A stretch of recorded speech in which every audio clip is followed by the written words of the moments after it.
नमस्कार साथियों। दिल्ली में ये केवल अरविंद केजरीवाल जी की हार नहीं है, ये केवल आम आदमी पार्टी की हार नहीं है, बल्कि देश में जो एक नई राजनीति के उदय होने की बात हो रही थी उस पर भी यहाँ कुछ विराम लगता है। नई राजनीति जिसका आधार वही है जो आम आदमी पार्टी के उदय का आधार था, वही सिद्धांत। आम आदमी पार्टी जो अन्ना जी के आंदोलन से निकल कर आती है, दिल्ली में धमाकेदार एंट्री करती है, पंजाब में जीत हासिल करती हैं, गुजरात में तीसरी शक्ति बनकर सामने आती हैं और देखते ही देखते आम आदमी पार्टी देश में राष्ट्रीय पार्टी होने का दर्जा हासिल कर देती है। ये बड़ी उपलब्धि रही। लेकिन आज स्थिति ये है कि आम आदमी पार्टी जो जन आंदोलन से निकल कर आई, आज उससे जनता का विश्वास दूर हो गया और स्थिति ये है कि सामने अनेकों चुनौतियां हैं। बात अस्तित्व पर बनाई, क्योंकि आम आदमी पार्टी पूरी तरह से व्यक्ति केंद्रित रही, दिल्ली केंद्रित रही। चुनाव पर एक एक चुनाव आम आदमी पार्टी के लिए महत्वपूर्ण है। दिल्ली में चुनाव हो वो तो अधिक ही महत्वपूर्ण है, क्योंकि दिल्ली आम आदमी पार्टी का मूल घर है। तो यहां पर इस हार के कारण अनेक सारे सवाल पैदा होते हैं आम आदमी पार्टी को लेकर। अरविंद केजरीवाल जी, जिनके चेहरे पर आम आदमी पार्टी चुनाव लड़ रही थी, वे स्वयं चुनाव हार जाते हैं। अब इससे सवाल बड़े हैं और निश्चित रूप से पार्टी के अस्तित्व पर और पार्टी के आने वाले समय में जो कुछ चुनौतियां रहने वाली हैं उस सब को लेकर बड़े सवाल हैं। तो यहाँ पर जो मौलिक सिद्धांतों की बात हो रही है, वे सिद्धांत जिनको लेकर आम आदमी पार्टी शुरुआत में दिल्ली में आगे आई थी, जिनको लेकर अन्ना जी के आंदोलन में वे थे, और अरविंद केजरीवाल जी एक बेहद लोकप्रिय चेहरा बनकर सामने आते हैं। उन्हीं सिद्धांतों की बदौलत दो बातें सबसे महत्वपूर्ण: कट्टर ईमानदार नेता और काम की राजनीति। हम काम करते हैं, हम राजनीति नहीं करते। ये दो बातें बहुत महत्वपूर्ण रही। इस चुनाव में जो परिणाम आए, इसके आधार पर यह कहा जा सकता है कि ये बातें कहीं पीछे छूट गई और राजनीति में वो जो बदलाव धीरे धीरे देखा जाता है नेताओं में, वो बदलाव आम आदमी पार्टी के नेताओं में भी देखा गया। जनता ने ये बातें महसूस की और उसके बाद परिणाम हम सबके सामने है। काम की राजनीति की जो बात होती है, यानी काम करने वाली पार्टी के तौर पर जो अरविंद केजरीवाल जी की और आम आदमी पार्टी की छवि थी, ये वो बातें थी जिसके चलते अरविंद केजरीवाल जी ये कहते थे कि हम और पार्टियों से अलग हैं, हम कांग्रेस और भाजपा जैसे नहीं। एक समय रहा है, अब तक का दौर रहा है कि अरविंद केजरीवाल जी नरेंद्र मोदी जी को भी चुनौती देते रहे। विपक्षी गठबंधन में उनका स्थान ऐसा रहा कि वे देश के प्रधानमंत्री होने तक का, मैं समझता हूं कि दावेदारी वे पेश कर रहे थे। लेकिन आज एक स्थिति है कि अरविंद केजरीवाल जी दिल्ली में अपनी सीट भी ना बचा सके। तो जो वो एक मूल्य था, एक सिद्धांत था जिसको लेकर आम आदमी पार्टी शुरुआत में चली थी, वो सिद्धांत था काम की राजनीति का। हम काम करते हैं, हम राजनीति में इतना ध्यान नहीं देते। वो चीज कहीं छूट गई, ये बात समझने की आवश्यकता है। अरविंद केजरीवाल जी दोषारोपण करते रहे। शुरुआत के दौर के बाद अगर देखें तो धीरे धीरे अरविंद केजरीवाल जी में ये प्रवृत्ति बढ़ती गई कि बीजेपी जो है हमें काम नहीं करने दे रही है, तंत्र जो है, सिस्टम जो है, हमें काम नहीं करने दे रहा है। शायद ऐसा रहा भी हो, लेकिन फिर भी जो ये दोषारोपण का समय था, लगातार हर एक बात पर दोष आरोपित करना केंद्र पर, केंद्र की सरकार पर, इसके चलते स्थिति ये पैदा हुई कि जनमानस में इस बार जो उसका प्रभाव सही दिशा में पड़ना चाहिए था, वो आम आदमी पार्टी के लिए प्रभाव उल्टा पड़ गया। यानी जनता ने कहा कि अगर आप काम नहीं कर पा रहे हैं एक सेट तंत्र के साथ, बीजेपी के साथ, तो एक काम करिए कि आप कुछ समय रुकिए और हम उन्हें ही लाना चाहते हैं जो कि काम करें, राज्य में काम कर सकें, जो कि दिल्ली में काम कर सकें। तो जनमानस ने वो जो अरविंद केजरीवाल जी का एक तरीका था, उसका जो है उल्टा प्रभाव पड़ा अरविंद केजरीवाल जी पर, और इस बार उनको हार झेलनी पड़ी है।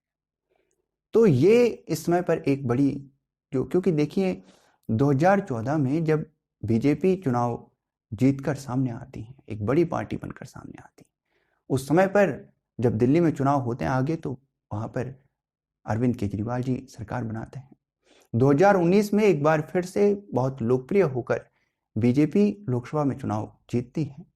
उसके बाद फिर दिल्ली में जो चुनाव होते हैं उसमें अरविंद केजरीवाल जी और अधिक लोकप्रिय होकर सामने आते हैं। लेकिन इस बार जब 2024 के लोकसभा चुनाव में बीजेपी कुछ कमजोर दिखने लगी, कैसे अरविंद केजरीवाल जी और आम आदमी पार्टी दिल्ली में चुनाव हार जाती है, ये एक सोचने का विषय है। तो वो जो धैर्य था दिल्ली में जनमानस का, वो धैर्य अब टूट रहा था कि हम जो है केंद्र के साथ या मोदी सरकार के साथ कब तक टकराते रहेंगे। तो मोदी जी को लेकर जनमानस की धारणा ये बनने लगी कि मोदी जी की गारंटी पर उन्हें विश्वास होने लगा, और वो जो टकराव था मोदी जी के साथ केजरीवाल जी का, उस टकराव से जनमानस निजात चाहता था, उस संघर्ष में अब नहीं रहना चाहता था।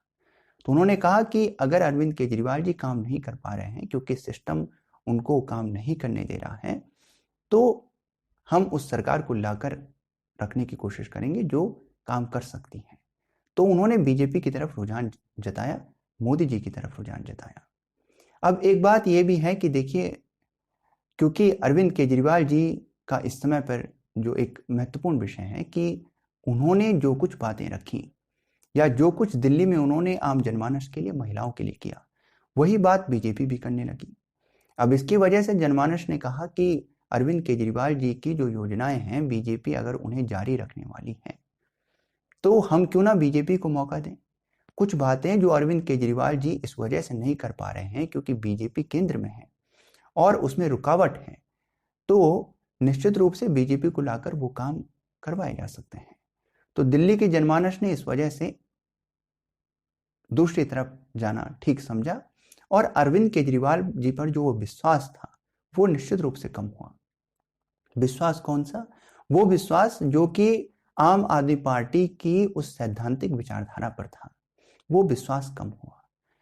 सिस्टम काम नहीं कर रहा है, लेकिन संघर्ष में रहना भी लोग कभी कभी पसंद करते हैं, क्योंकि वो सिद्धांत, विचारों और उन नेताओं को पसंद करते हैं। लेकिन ऐसे मुद्दे कुछ निकल कर सामने आए। जो दूसरा मजबूत और महत्वपूर्ण सिद्धांत था, वो मूल्य, जिसके लिए अरविंद केजरीवाल जी जाने जाते हैं और जिसकी वजह से वो तीसरी एक ऐसी राजनीति के उदय होने की बात की जा रही थी देश में, एक नई राजनीति के उदय होने की बात की जा रही थी, वो ईमानदार और कट्टर ईमानदार नेता होने की छवि। अरविंद केजरीवाल जी उसी बात से जाने जाते हैं और सदैव से यही बात उनको लेकर हमेशा से रही, जनमानस के मस्तिष्क में रही। अरविंद केजरीवाल जी मतलब ईमानदार और कट्टर ईमानदार नेता। लेकिन इस छवि को अगर आप ये कहें कि बीजेपी ने वो माहौल बना पाने में सक्षम रही, तो भी गलत ना होगा, क्योंकि अभी चीज़ें साफ नहीं हैं। जो कुछ घोटाले को लेकर बातें हैं वो सामने साफ तौर से हैं नहीं, लेकिन फिर भी वो माहौल बना और जनमानस ने इस बात को समझा, जनमानस ने इस बात को, बीजेपी की इस बात को माना, स्वीकार किया, और निश्चित रूप से उसका परिणाम यह है कि आम आदमी पार्टी हार गई। अरविंद केजरीवाल जी की जो ईमानदार नेता की छवि थी, उस पर बड़ा आघात है। मनीष सिसोदिया जी की जो ईमानदार नेता की छवि थी, उस पर बड़ा आघात है। तो इन मूल्यों से जब आम आदमी पार्टी दूर हो गई, अरविंद केजरीवाल जी दूर हो गए, वो ईमानदार नेता होने की छवि हो और वो काम करने वाली पार्टी के तौर पर रहने की बात हो, वो दोनों चीज़ों से जब जनमानस ने समझा, दिल्ली की जनमानस ने, कि किन्हीं कारणों से अरविंद केजरीवाल जी दूर हैं, तो उन्होंने निश्चित रूप से ये फैसला लिया कि अब हमें दूसरी तरफ बढ़ना चाहिए, और उसी का परिणाम है कि एक बड़ी हार है आम आदमी पार्टी के। ठीक उसी प्रकार से जैसे अन्ना हजारे जी, जो कि आम आदमी पार्टी के, मैं समझता हूँ कि सैद्धांतिक गुरु भी कहें आप, तो वो धीरे धीरे आम आदमी पार्टी से दूरी बनाते रहे। ऐसे बहुत से और नेता आम आदमी पार्टी से दूरी बनाते रहे और उनको आम आदमी पार्टी से बाहर होना पड़ा। तो ऐसी तमाम चीज़ें हैं।